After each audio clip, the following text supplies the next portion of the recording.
अभी हम आज पढ़ेंगे कि किस तरह से हम ऑथेंटिकेशन ऐड कर सकते हैं अपनी एपीआई के अंदर। उसका मतलब ये होता है कि जब हम एक एपीआई बना रहे हैं तो इस एपीआई को अभी के लिए क्या होता है, कोई भी कॉल कर सकता है पब्लिकली ना।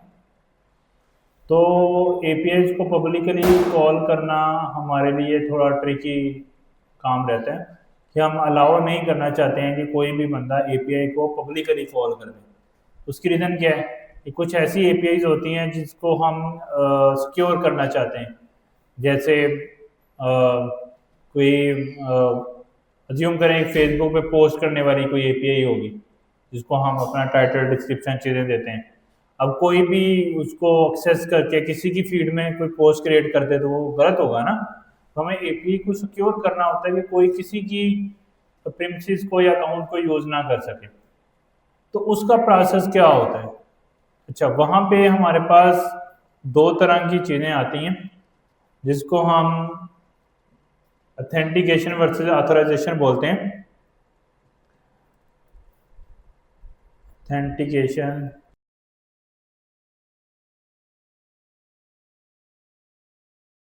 अच्छा जी, यहाँ पे ऑथेंटिकेशन क्या होती है कि यूज़र अपना ईमेल पासवर्ड देता है और उसके बाद जब वो लॉगिन पे क्लिक करता है तो हम उसको ऑथेंटिकेट करते हैं कि ये वाला यूज़र हमारे पर्टिकुलर सिस्टम में, हमारे पर्टिकुलर एप्लीकेशन के अंदर है या नहीं। That is called authentication. Authorisation क्या होती है कि ये यूज़र हमारे पास एग्जिस्ट करता है लेकिन ये क्या क्या काम करने की एबिलिटी रखता है। एडमिन यूज़र है तो ज़्यादा काम कर लेगा, नॉर्मल यूज़र है तो उससे कम काम कर लेगा। तो यानी उसके पास लिस्ट में से कुछ काम करने की एबिलिटी होती है और कुछ काम करने की एबिलिटी नहीं होती। तो ऑथराइजेशन और ऑथेंटिकेशन में मेजर ये जो है वो एक फ़र्क रहता है। अच्छा, अब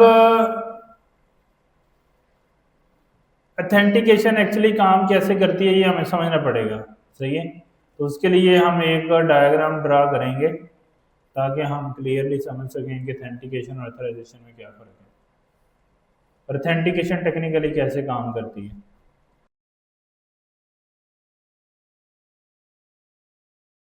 अच्छा, यहाँ पे समझो कि हमारे पास एक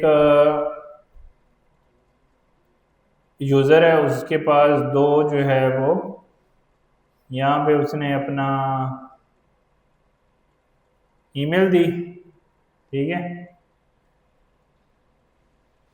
और साथ में नीचे पासवर्ड दिया।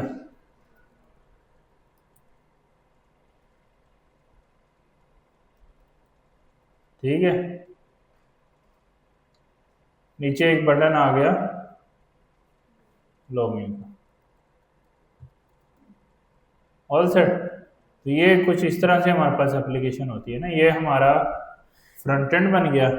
अब फ्रंट एंड हमारा या रिएक्ट जेएस, नेक्स्ट जेएस या रिएक्ट नेटिव में होगा ना, ऐसी है ना, किसी में भी हो सकता है जो भी आप टेक्नोलॉजी यूज़ कर रहे हैं।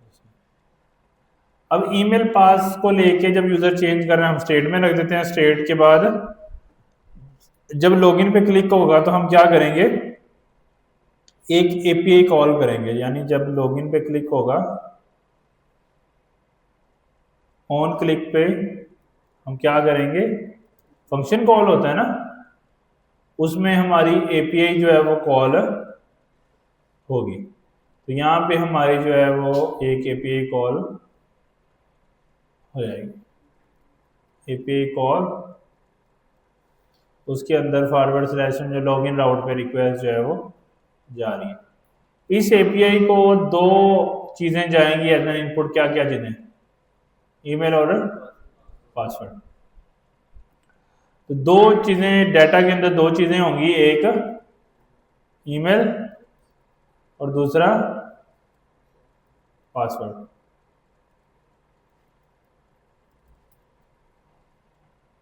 एज अ बॉडी पैरामीटर हम इनको सेंड कर सकते हैं। मल्टीपल ऑप्शन है ना एपीआई के अंदर, क्वेरी पैरामीटर, इस तरह का डाटा हम नॉर्मली बॉडी पैरामीटर में पास कर देंगे। तो हमारे पास ईमेल पासवर्ड और साथ में लॉगिन पे क्लिक करने पे /login का राउट कॉल हो जाएगा, एपीआई कॉल होगी ना, और उसमें ईमेल पासवर्ड चला जाएगा। जिस तरह हम पोस्टमैन से भेजते हैं इसी तरह हम फ्रंट एंड से भेज देंगे। कौन सी एपी सर्विस हम यूज करते हैं एपीआई कॉल करने के लिए फ्रंट एंड के अंदर? एक्सियस यूज करते हैं, या हम फेच यूज कर सकते हैं, लेकिन ज़्यादा हम एक्सियस हमने यूज किए।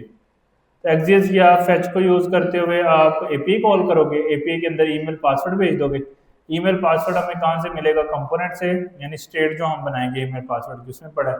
लॉगिन ऑन क्लिक पे फंक्शन चलेगा, वो एपीआई कॉल कर देगा। अब एपीआई कॉल होके डाटा ये एपीआई लेके आएगी, यानी ये एपीआई जब कॉल होगी तो एक्चुअली हम कहाँ पे जाएंगे? बैकएंड सर्वर के ऊपर, ऐसे ही है ना? ये हमारा बैकएंड सर्वर आ गया। इस एपीआई के अंदर एक फंक्शन बनेगा /लॉगिन वाला, जो है वो क्या होगा? राउट होगा, ऐसे ही। इसके अंदर अब एक फंक्शन बना हुआ है। अब ये फंक्शन क्या करेगा? इसमें लॉजिक क्या लिखी होगी? db डॉट फाइंड करो किस चीज को? फाइंड के अंदर हम ऑब्जेक्ट पास कर सकते हैं जहां पे ईमेल इक्वल है ईमेल के और पासवर्ड इक्वल है पासवर्ड। ठीक हो गया? ये चीज आ गई ना, ईमेल के इक्वल है और पासवर्ड है पासवर्ड के इक्वल है। अब ये क्या करेगा? बैकएंड हमारी डीबी को रिक्वेस्ट करेगा फेच करने के लिए, ऐसे ही है ना? डीबी को रिक्वेस्ट करेगा, ये डीबी रिक्वेस्ट होगी, और डीबी के अंदर जो है वो, यानी हमारे पास फ्रंट एंड आ गया, एपीआई कॉल आ गई, बैकएंड राउट आ गया, और फिर डीबी को हमने कॉल कर दिया। अब डीबी हमें रिस्पॉन्स देगी या तो यूजर, अब डीबी के अंदर हमारे पास क्या होगा? एक हम कलेक्शन बना लेंगे यूजर्स के नाम से, ठीक है, और उसके अंदर लिस्ट ऑफ क्या पड़े होंगे? यूजर्स। अब अगर ईमेल और पासवर्ड मैच करेगा तो डीबी के उस यूजर की कलेक्शन के अंदर, तो हमें बैकएंड के फंक्शन में क्या मिल जाएगा? यूजर मिल जाएगा। अगर यूजर मिल जाएगा तो हम कहेंगे कि लॉगिन हो गया है। अगर ईमेल पासवर्ड हमारी डीबी के ईमेल पासवर्ड से मैच नहीं करता तो हम कहेंगे लॉगिन नहीं हो। सिंपल है ना? यानी आपने एक जगह पहले ईमेल पासवर्ड सेव किए हुए हैं, अब यूजर दोबारा लॉगिन करने आया है तो आप उसमें मैच ही करोगे ना, ईमेल से मैच करती है, पासवर्ड से। अगर कर रहा है तो हमारा यूजर है, अगर नहीं कर रहा तो। अच्छा, अब ये यूजर की कलेक्शन में आएगा कहाँ से डाटा? यानी डीबी के अंदर ये जो यूजर की कलेक्शन हमने बनाई हुई है, इसमें डाटा कहाँ से आएगा? उसके लिए क्या होगा? साइन अप का प्रोसेस होगा। तो साइन अप के लिए भी सेम, यहाँ पे पहले फॉर्म बनेगा, फॉर्म में क्या होगा? नेम, ईमेल, ऐसे एक फॉर्म बन जाएगा, पासवर्ड वगैरह, और यहाँ पे हम क्या कर देंगे? साइन अप करेंगे। जब वो साइन अप के ऊपर करेंगे तो क्या होगा? एक एपीआई कॉल होगी, ऐसे ही। तो यही एक्चुअली हमारे पास काम हो जाएगा। बस इस एपीआई की राउट होगा /साइन अप। इसकी जो लॉजिक होगी वो डिफरेंट होगी, इसमें ईमेल पासवर्ड नेम वगैरह भी हो सकता है, नेम, ईमेल, पासवर्ड, बाकी चीजें, एज, इस तरह की चीजें। साइन अप पे क्योंकि ज्यादा चीजें होती हैं, और यहाँ पे ये साइन अप वाले राउट को कॉल करेगा, और फिर ये यहाँ से, अब यहाँ पे फाइंड नहीं होगा, यहाँ पे क्या होगा? डॉट फाइंड नहीं चलेगा, अब क्या चलेगा? Dot save. सेव क्या करता है? सिंपली वो पूरे का पूरा ऑब्जेक्ट क्या कर देता है? सेव कर देता है, यानी नेम, ईमेल वगैरह जो भी चीजें हैं वो यहाँ पे हम पास कर देंगे तो वो उसको सेव करेगा। अच्छा, ये सेव कहाँ पे करेगा? सेम उसी यूजर वाली कलेक्शन में। तब यूजर आया, उसे साइन अप किया, ईमेल पासवर्ड बाकी चीजें दी, तो हमने यूजर की कलेक्शन में क्या कर दिया, वो यूजर सेव कर दिया। अब यूजर लॉगिन करने आ रहा है तो हम उसमें उस डिब्बे में से, उस डायरेक्टरी में से फाइंड कर रहे हैं कि यूजर ऑलरेडी एग्जिस्ट करता है या नहीं। अगर करता है तो यूजर लॉग्ड इन है, अगर यूजर नहीं करता तो यूजर लॉग्ड इन यूजर नहीं। तो सिंपली साइन अप में हम डाटा लेके यूजर के टेबल में सेव कर देंगे और लॉगिन के अंदर यूजर के टेबल से चेक कर लेंगे कि यूजर एग्जिस्ट करता है या नहीं करता। इतनी ही लॉजिक है लॉगिन साइन अप वाली एप्लीकेशंस के अंदर। अब क्वेश्चन यहाँ पे ये आता है, जब यूजर को का डाटा हम रीड करते हैं, अब दो तीन इसमें चीजें हमें मैनेज करनी पड़ती हैं। अक्सर आपने एप्लीकेशन में देखा होगा कि लॉगिन का एक पेज होता है, जब हम एक दफा लॉगिन कर लेते हैं, फिर चाहे रिफ्रेश भी करते हैं बार बार, तो लॉगिन करने की जरूरत नहीं पड़ती, ऐसे होता है ना। लेकिन जब दूसरी दफा रिक्वेस्ट होती है तो फिर यूजर ऑलरेडी लॉगिन हुआ हुआ है, ये कैसे इंफॉर्मेशन हमें मिलती है? ये हमें अब लॉजिक जो है वो समझनी है कि user already logged in user है, इसकी इंफॉर्मेशन हमें कैसे मिलती है। इसका एक प्रोसेस हम करते होते हैं, उस प्रोसेस का नाम है, यानी अब ये दो डिफरेंट तरीके हैं जिसकी बेस पे ये रिकॉर्ड रखा जाता है कि ये यूजर लॉगिन यूजर है या नहीं। लेकिन जो हम यूज करेंगे उसको हम बोलते हैं JWT टोकन या Jason web token, JWT।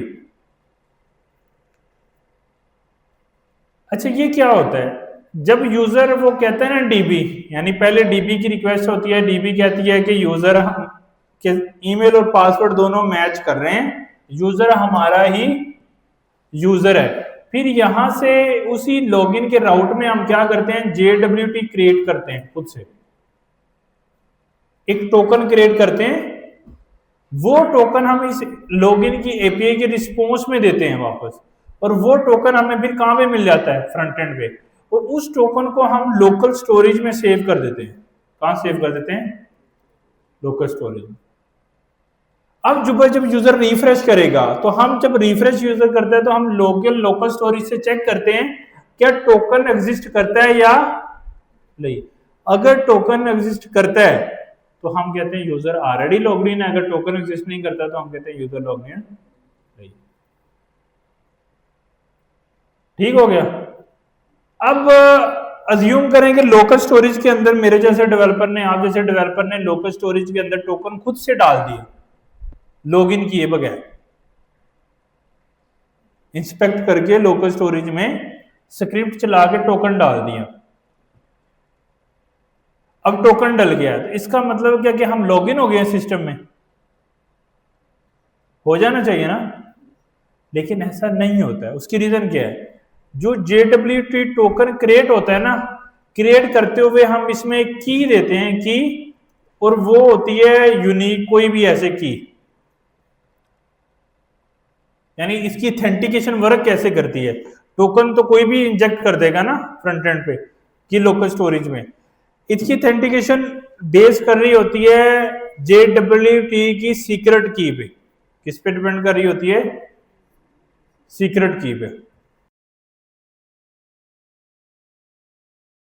Secret की पे जो है ना, वो JWT की एप्लीकेशन जो है वो डिपेंड कर रही होती है।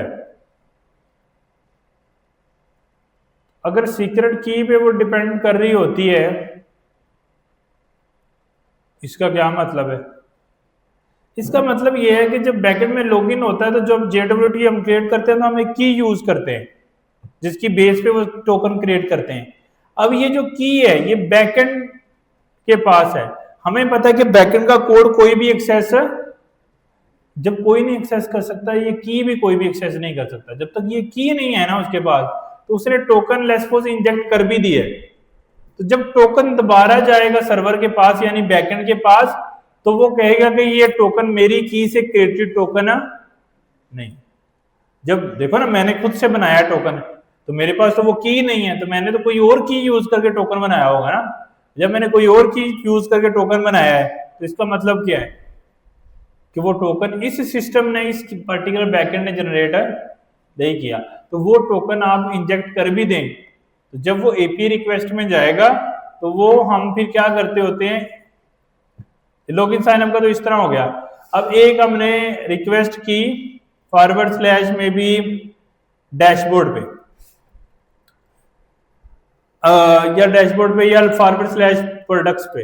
अब प्रोडक्ट्स वाला राउट हमने रखना है प्राइवेट राउट बैकएंड पे। प्राइवेट मतलब वही यूजर एक्सेस कर सकते हैं जो लॉग्ड इन है।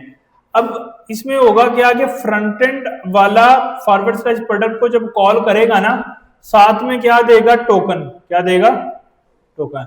अब फॉरवर्ड स्लैश प्रोडक्ट वाले फंक्शन में पहले हम क्या करेंगे, एक्चुअल काम करने से पहले हम करेंगे वेरीफाई टोकन। अब वेरीफाई टोकन करते हुए हम उस टोकन को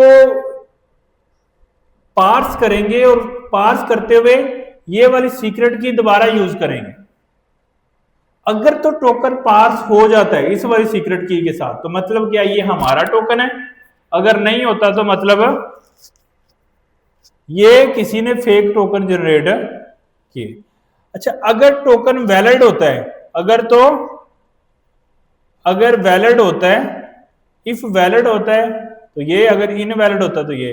अगर टोकन होता है वैलिड तो हम क्या करते हैं, प्रोडक्ट्स रिटर्न कर देते हैं।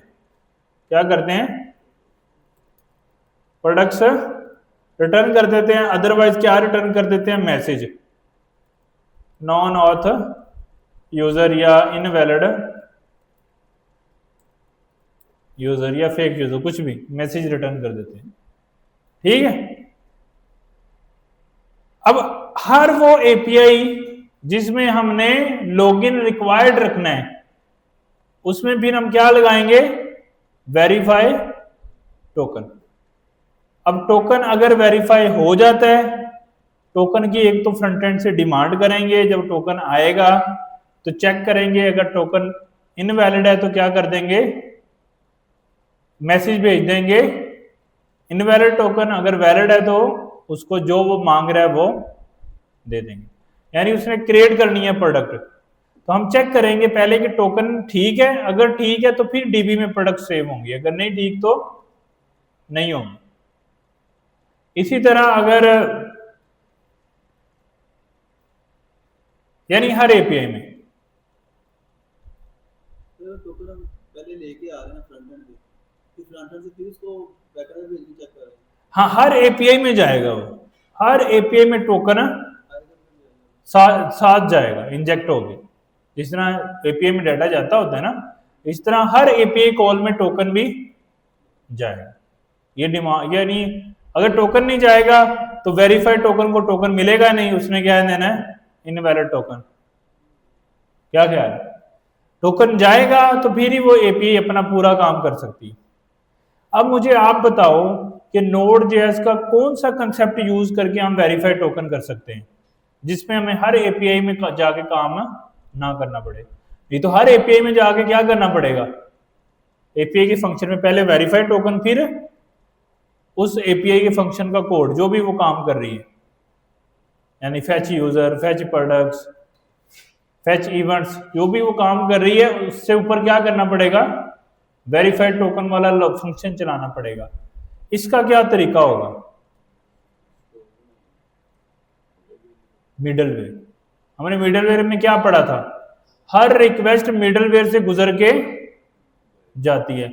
जब हर रिक्वेस्ट मिडलवेयर से गुजर के जाती है तो मतलब क्या है कि वेरीफाइड टोकन हम कहां लगा देंगे, मिडल। तो एक्चुअली ये यहां पे लगने के बजाय, यानी फॉरवर्ड स्लैश प्रोडक्ट बाद में कॉल होगा अगर वेरीफाइड टोकन क्या है, वैलिड है। ऐसे ही है ना, अगर वैलिड है तो फिर राउट कॉल होगा, अगर वैलिड नहीं है तो राउट कॉल नहीं होगा। तो यहां पे क्या आ जाएगा हमारे पास, मिडलवेयर। तो टोकन जो है मिडलवेयर जाएगा, मिडलवेयर के अंदर वेरीफाइड टोकन होगा। अगर इनवैलिड है तो मिडलवेयर ही जवाब दे देगा, अगर वैलिड है तो फिर वो राउट आगे हाँ, अब लेट्स सपोज कोई abc@.com करके कोई साइन अप कर लेता है, सही है। अच्छा, ये जो मैंने अभी आपको पढ़ाया है इसमें ये हो जाएगा, क्यों?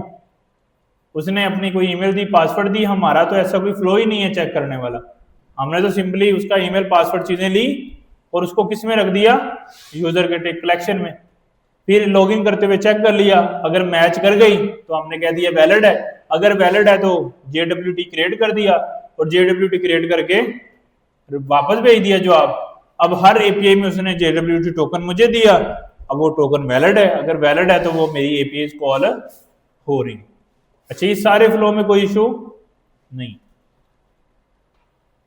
अब अगर आप चाहते हो यार जो वो ईमेल साइन अप के लिए इस्तेमाल कर रहा है ये वैलिड भी होनी चाहिए, इसके लिए फिर हमें ओटीपी वाला मेथड अपनाना पड़ता है। उसमें क्या होता है कि जो ये सेव वाला है ना, यूजर क्रिएट करने वाला राउट, ये हम फौरन सेव नहीं करते यूजर, सही है। या अगर करें भी तो उसका स्टेटस रख देते हैं इनकम्प्लीट, या स्टेटस रख देते हैं ओटीपी रिक्वायर्ड, सही है। फिर जब अगर स्टेटस है ओटीपी रिक्वायर्ड, तो फिर जब लॉगिन करते हुए वो सेम ईमेल पासवर्ड देगा, हम फिर चेक करेंगे कि स्टेटस एक्टिव है, यानी ईमेल ईमेल के इक्वल हो, पासवर्ड पासवर्ड के इक्वल हो और स्टेटस एक्टिव के इक्वल हो, तो फिर ही यूजर लॉगिन हो, अदरवाइज यूजर लॉगिन है ना हो। जैसे ब्लॉक कर दिया यूजर को, या उसमें ये वाले केस भी हैंडल हो जाएंगे। तो उसमें फिर हम क्या करते हैं, जब यूजर अपना साइन अप करके एपीआई कॉल करता है तो एक हम लैदा एपीआई बनाते हैं, that will be call gate OTP. तो वो फिर हम एक नंबर रैंडम जनरेट करते हैं, कोई भी नंबर, वो रैंडम नंबर जनरेट करके ईमेल में भेज देते हैं, यानी 1 2 कोई 5 6 डिजिट का नंबर। अब चूंकि वो नंबर जनरेट, जैसे एक ईमेल में वेरीफाई कर रहा हूं abc@gmail.com, तो हम एक ईमेल सर्विस यूज करके, यानी हम ईमेल सर्विस यूज करते हैं यहाँ पे सेंडग्रिड, ठीक है, यूज करके हम ईमेल भेज देते हैं, किसको, ईमेल सेंड कर देते हैं, ठीक है। उसमें ओटीपी होता है और उस ओटीपी का रिकॉर्ड हम डीबी में भी सेव कर लेते हैं, ठीक है।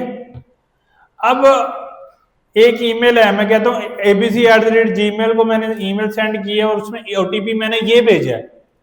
अब यूजर के पास वो ईमेल जाएगी, यूजर अपना ओटीपी लेगा और फ्रंट एंड पे लगाएगा। जब इसके अंदर ओटीपी आएगा तो मैं यहाँ चेक करूंगा कि ओटीपी जो मैंने डीबी में सेव किया था इस ईमेल के लिए और जो यूजर ने ओटीपी दिया वो दोनों मैच करते हैं या नहीं करते। अगर दोनों ही मैच करते हैं तो मतलब क्या हुआ, ईमेल वैलिड है, क्योंकि वो ओटीपी उसको तभी मिल सकता है अगर वो ईमेल खोल के वो ओटीपी कॉपी करेगा, समझ रहे हो। तो फिर हम ऐसे वेरीफाई करते हैं कि ईमेल जो है वो वैलिड ईमेल है। हाँ, इसका एक बहुत बड़ा फायदा है कि मेरी किसी को ईमेल पता है तो वो किसी भी थर्ड पार्टी टूल पे मेरी ईमेल से पहले ही साइन अप कर ले, मुझसे पूछे,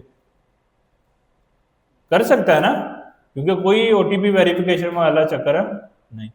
इसलिए जितनी भी बड़ी बड़ी मेजर एप्लीकेशंस होती हैं उनमें ओटीपी हमेशा ओटीपी रिक्वायर्ड होता है। जैसे फेसबुक पे करना है, इंस्टाग्राम पे करना है, कुछ पे फोन नंबर के थ्रू होता है, कुछ पे ईमेल के थ्रू होता है, कुछ पे दोनों के थ्रू भी होता है। तो वो रिक्वायर्ड चीज है। जो इन्होंने कंसर्न शो किया है बहुत वैलिड कंसर्न है कि अगर आप कोई एक ऐसा सॉफ्टवेयर बना रहे हो जिसमें ईमेल पे ओटीपी वेरीफाई नहीं हो रहा तो उसका नुकसान क्या होगा। कोई भी बंदा मेरी ईमेल यूज करके भी अकाउंट बना के बैठ जाएगा। तो इसलिए हर एप्लीकेशन के अंदर ओटीपी जो है वो लाजमी, अच्छी एप्लीकेशन के अंदर ओटीपी लाजमी होता है ताकि कोई किसी की ईमेल इस्तेमाल ना कर सके। हाँ जी, गूगल अथेंटिकेटर जो होता है, या पासकोड की बात कर रहे हो, क्या आप पूछ रहे थे, दोबारा पूछो।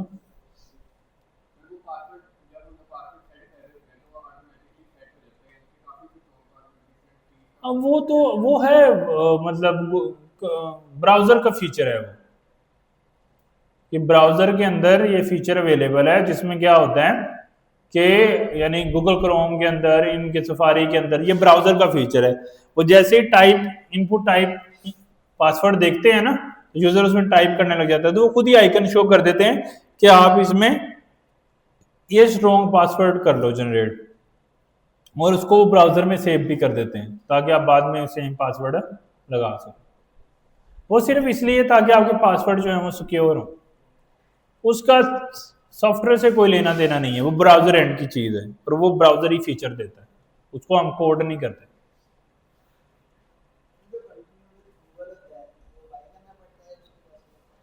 हाँ, ये तो मैंने जो ऑथेंटिकेशन का मेथड बताया है ये है ऑथेंटिकेशन विद ईमेल पासवर्ड। अच्छा, ऑथेंटिकेशन की बहुत सारी डिफरेंट सर्विसेज भी हैं थर्ड पार्टी, और आप मैन्युअली ऑथेंटिकेशन भी कर सकते हो। अभी ये वाली ऑथेंटिकेशन ईमेल पासवर्ड की हमने मैनुअल की है। अच्छा, अब जिस तरह ईमेल पासवर्ड की ऑथेंटिकेशन है, ऐसे ऑथेंटिकेशन होती है login with Google, login with Facebook, login with Apple and so on. वो ऑथेंटिकेशन कैसे काम करती है? वो ये चेक करती है कि अगर यूजर ऑलरेडी अपने गूगल अकाउंट से लॉग्ड इन है, इसका मतलब क्या होगा कि वो एक वैलिड यूजर है।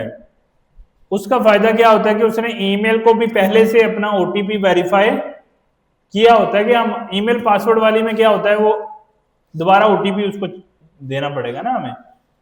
अगर वो लॉगिन विद गूगल या लॉगिन विद सोशल लॉगिन करता है तो क्या होगा सोशल लॉगिन में? उसमें आसानी ये होती है, यानी फ्रंट एंड से यूजर ने लॉगिन विद गूगल पे क्लिक किया तो यूजर जाता है गूगल की ऐप पे, उधर से वो अपने आप को अलाउ करता है तो वापस आ जाता है हमारी ऐप पे। अब वो हमारी ऐप पे टोकन लेके वापस आता है, और हम ये चेक करते हैं कि अगर उसने गूगल का टोकन लेके आ गया वापस तो इसका मतलब है कि वो गूगल का वैलिड यूजर है। उस टोकन में हमें बेसिक इंफॉर्मेशन मिल जाती है, यानी ईमेल, डीओबी, उसका पासवर्ड तो नहीं मिलता खैर, बेसिक चीजें ईमेल वगैरह, इस तरह की नेम वगैरह चीजें मिल जाती है, उसकी पिक्चर, प्रोफाइल पिक्चर, ये वो सारी इंफॉर्मेशन लेके हम डीबी में यूजर की कलेक्शन में सेव कर देते हैं। ये यूजर है, लेकिन उसका प्रोवाइडर सेट कर देते हैं गूगल प्रोवाइडर। अगर फेसबुक है तो फेसबुक प्रोवाइडर। उसका फायदा क्या होता है, जब यूजर लॉगिन करके आता है तो फिर वो लॉगिन दोबारा फिर, यानी उसमें हमारी एपीआई कॉल वगैरह नहीं होती, वो सीधा user Facebook, login with Facebook है तो फेसबुक की एपीआई कॉल होगी, लॉगिन विद गूगल है तो गूगल की एपीआई कॉल होगी। तो वो हमें जो टोकन मिलता है वही हमारे लिए निशानदाही है। अगर हमें वो मिल गया है तो इसका मतलब यूजर लॉग्ड इन है। तो उसमें फिर हम ये अपना जेडब्ल्यू टेकन, ये सारी चीजें ये नहीं हम क्रिएट करते, फिर ये जो हम ये कस्टम लॉजिक बना रहे हैं फिर वो नहीं बनाते हैं, उसका डाटा भी हमारे पास नहीं आता। जो वो जितना को डाटा देता है, नेम, पिक्चर और कुछ बेसिक इंफॉर्मेशन देता है, वो आप अपने डीबी में सेव कर सकते हैं। वो हम करते भी हैं जो टोकन से आता है।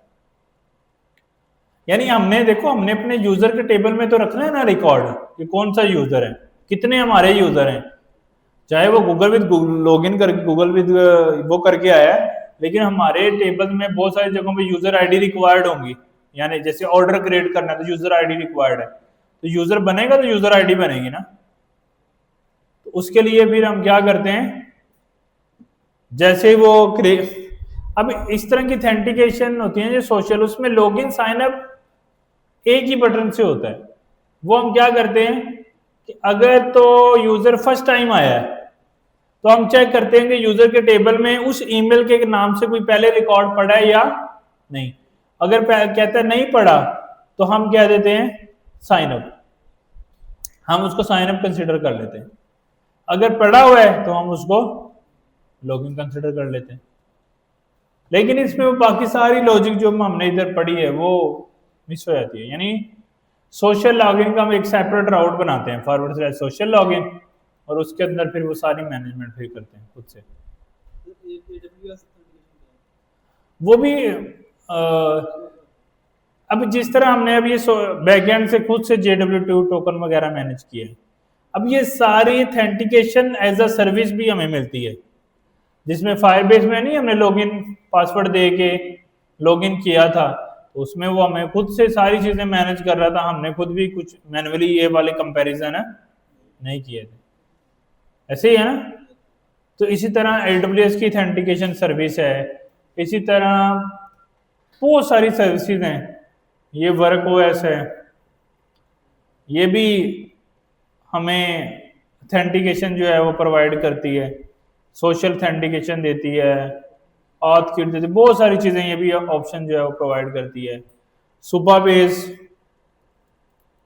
ऑथेंटिकेशन भी हमें सुपर बेस में ऑथ की सारी सर्विसेज में ये सारे लॉगिन विद सोशल लॉगिन देती है, फोन ऑथ भी देती है, ईमेल पासवर्ड का प्रोवाइडर भी देती है, ये सारे social provider, email password provider, ये सारी चीजें ये देती है। ऑथेंटिकेशन को सपोर्ट करती है, ऑथराइजेशन को सपोर्ट करती है सुपर बेस। इस तरह फायरबेस हमने देखा था, फायरबेस की ऑथेंटिकेशन, फिर AWS की ऑथेंटिकेशन, सारे क्लाउड्स अपनी ऑथेंटिकेशन देते हैं, ऑथेंटिकेशन की भी सर्विस है। फिर एक होता है वो सर्विस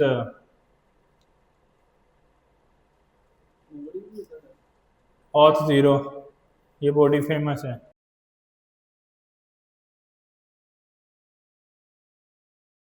नहीं, MongoDB तो डेटाबेस सर्विस है ना, ऑथेंटिकेशन सर्विस तो सेपरेट चीज है।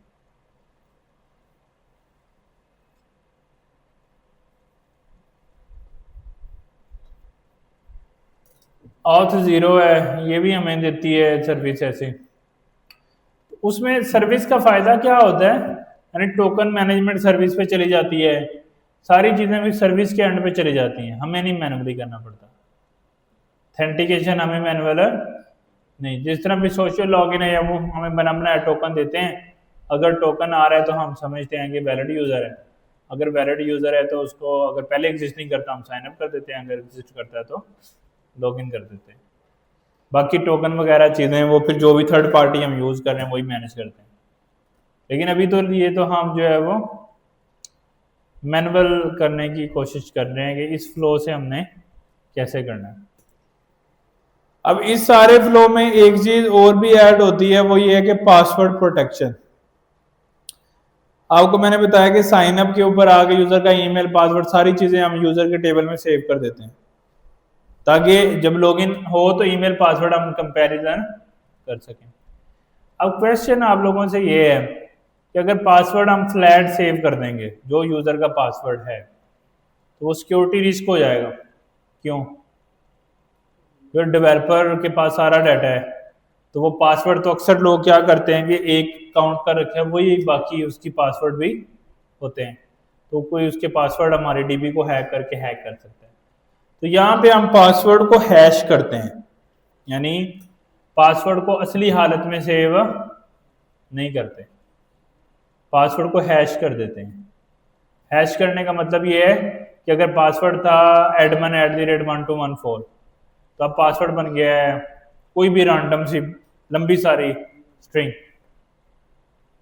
अब अगर साइन अप पे हम पासवर्ड को हैश करके डीबी में सेव कर देंगे, यानी पासवर्ड था 1214, अब हैश करके लंबी सारी स्ट्रिंग सेव कर दी है, जब लॉगिन होगा तो यूजर तो देगा मुझे 1214 पासवर्ड, तो यूजर अगर 1214 पासवर्ड दे रहा है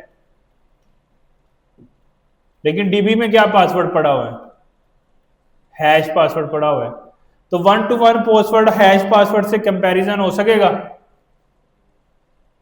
हो सकेगा? नहीं हो सकेगा। फिर हम क्या करेंगे कि लॉगिन के ऊपर यूजर ने जो पासवर्ड दिया उसको भी क्या करेंगे, हैश करेंगे। साइन अप में तो हैश करके सेव कर लिया, लॉगिन वाले को भी क्या कर लिया, हैश कर लिया। अब हैश करते हुए भी हम एक सीक्रेट की इस्तेमाल करते हैं, तो सेम सीक्रेट की इस्तेमाल करके हैश करेंगे तो क्या हो जाएगा, सेम हैश क्रिएट हो जाएगा। तो अब दोनों पासवर्ड क्या हैं, हैश, तो हैश ऐप से क्या हो सकते हैं, कंपेयर हो सकते हैं। तो टेक्निकली यूजर जो पासवर्ड देता है हम साइन अप पे उसको क्या कर देते हैं, हैश करके सेव। तो डीबी में अक्सर जो पासवर्ड होते हैं वो फ्लैट पासवर्ड नहीं होते, वो कौन से पासवर्ड होते हैं? हैश पासवर्ड होते हैं। हैशिंग के फिर बहुत सारे एल्गोरिदम हैं कि पासवर्ड को हैश कैसे जनरेट करना है, लंबी स्ट्रिंग यानी उसको सिमुलेट कैसे करना है कि कोई पासवर्ड एक है तो उसका कोई अल्टरनेटिव पासवर्ड दूसरा पासवर्ड हम कैसे सेट करते हैं, ये लॉजिक हम कैसे इंप्लीमेंट करेंगे, ये वाला पासवर्ड हम स्ट्रेटजी कैसे अप्लाई करेंगे, तो ये चीज़ हमें देखने को पड़ती है। अभी हमने जितना काम किया है उसको अगर हम सम अप करें तो हमने क्या समझा? फिर अब हमें अपनी एपीआई को करना होता है प्राइवेट। प्राइवेट क्यों करना होता है? ताकि कोई भी हमारा डाटा एक्सेस ना कर सके। यानी हमने बनाना है गेट ऑर्डर्स का एक एपीआई। तो अगर ये पब्लिक होगी, इसको तो कोई भी पोस्टमैन से रिक्वेस्ट करके क्या कर लेगा? सारे ऑर्डर्स देख लेगा। क्या ख्याल है? तो इसकी हमें करनी पड़ती है ऑथेंटिकेशन प्लस ऑथोराइजेशन। ऑथेंटिकेशन और ऑथोराइजेशन में क्या फर्क है? ऑथेंटिकेशन देखती है यूजर हमारा है या नहीं, और ऑथोराइजेशन उसकी अथॉरिटी देखती है कि उसके पास कितनी अथॉरिटी है। यानी जब हम लिस्ट ऑफ ऑर्डर्स देख रहे हैं तो अगर एडमिन यूजर है तो वो सारे यूजर के ऑर्डर देख सकता है, लेकिन अगर नॉर्मल यूजर है फिर वो सिर्फ अपने ही क्रिएटेड ऑर्डर्स देख सकता है। तो हमें ऑथेंटिकेशन और ऑथराइजेशन को क्या करना पड़ता है? मैनेज करना होता है।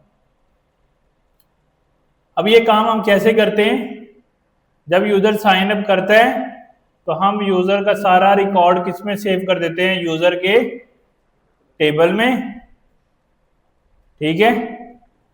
अगर यूजर ऑलरेडी साइन अप है, वो दोबारा सेम ईमेल से साइन अप करने की कोशिश करेगा तो हमें क्या कहना चाहिए? User already exist. वो हम कैसे कहेंगे? हम चेक कर लेंगे साइन अप के दौरान कि ईमेल अब पहले से यूजर के टेबल में तो नहीं पड़ी। अगर पहले से पड़ी है तो फिर यानी पहले फाइंड करके देख लेंगे। अगर पहले से पड़ी है तो हम क्या कह देंगे?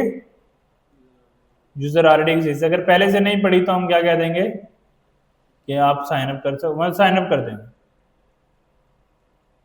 एक ये काम हो गया। उसके बाद इतना काम हो गया कि यूजर टेबल में सेव हो गया। फिर लॉगिन करते हुए यूजर जब ईमेल पासवर्ड देगा तो पहले पासवर्ड को हम हैश कर लेंगे, फिर कंपैरिजन करेंगे कि यूजर के टेबल में ये वाली ईमेल पासवर्ड का डाटा पड़ा है या अगर पड़ा है तो यूजर वैलिड है, यूजर सही है। अगर यूजर सही है तो फिर क्या करेंगे? हम JWT टोकन बनाएंगे और टोकन बना के क्या करेंगे? रिटर्न कर देंगे। और टोकन कहां पे आके सेव हो जाएगा? लोकल स्टोरेज में। और जैसे ही लोकल स्टोरेज में सेव होगा तो फिर हम क्या करेंगे?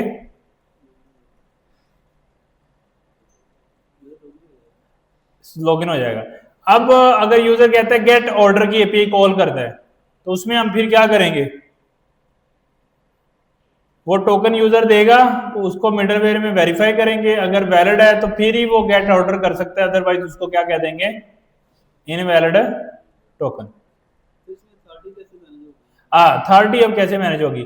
अब हम यूजर के टेबल में जहां पे ईमेल, पासवर्ड, बायो, डीओपी इस तरह की चीजें शो करेंगे, वहां पे रोल भी सेव करेंगे। क्या सेव करेंगे?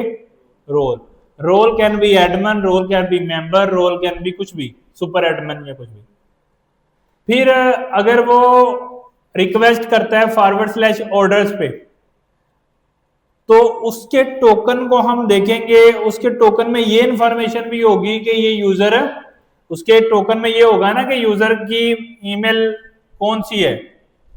तो जब वो आएगा हम वेरीफाई करेंगे टोकन, तो उस टोकन में से हमें मिलेगी ईमेल। हम पहले ये चेक करेंगे कि वो टोकन वैलिड है या नहीं। अगर वैलिड है तो क्या मिलेगी? ईमेल। ईमेल मिलके हम डीबी यूजर की कलेक्शन में से वो यूजर निकाल के लाएंगे। मिल गया हमें यूजर। अब उसका हम चेक करेंगे इसका रोल क्या है। वो कहेगा कि एडमिन है तो हम कहेंगे कि ऑर्डर इसको सारे रिटर्न कर दो। अगर वो कहेगा इसका रोल मेंबर है तो हम कहेंगे कि इसको सिर्फ इसके वाले ही सेंड कर दो, ऐसे। उसके लिए अलग-अलग कोड लिखेंगे यूजर। हाँ, अलग-अलग दो कोड लिखेंगे हर जगह पे, जहां पे भी करना है 2 कोड अलग से। या हम ऐसे भी कर सकते हैं, एपीआई अलग कर दें, एडमिन की एपीआई अलग कर दें और यूजर की एपीआई, जैसे और गेट ऑर्डर्स करने हैं तो /user /get ऑर्डर्स, एडमिन के लिए /admin /get ऑर्डर। अब वो हमें पता है अगर एडमिन वाली गेट ऑर्डर्स है तो उसमें सारे भेजने हैं, बस हमें ये इंश्योर करना है। फिर एडमिन का मिडलवेयर उसमें ज्यादा चेक्स होंगे ना, एडमिन के मिडलवेयर में ये भी चेक होगा कि यूजर का टोकन वैलिड है प्लस इसका रोल क्या है, एडमिन है। अगर दोनों चीजें होंगी तो फिर ही हम आगे जाने देंगे, अगर नहीं होंगी तो फिर आगे जाने नहीं देंगे। जब उसका रोल साइन अप करते हुए भी पूछ सकते हैं। टेक्निकली तो रोल जो है ना वो सुपर एडमिन डिफाइन करते होते हैं। ऐसे तो साइन अप करते हुए मैं अपने आप को खुद ही कह दूं मैं सुपर एडमिन हूं या एडमिन हूं, मैं तो सारे काम कर लूंगा। User, doctor, patient. हाँ, वो अगर इस तरह के रोल हैं फिर कर सकते हैं पेशेंट एक्टर वाले केस में। अगर कोई सिर्फ एडमिन मैनेज करना है फिर वो नहीं हम पूछते।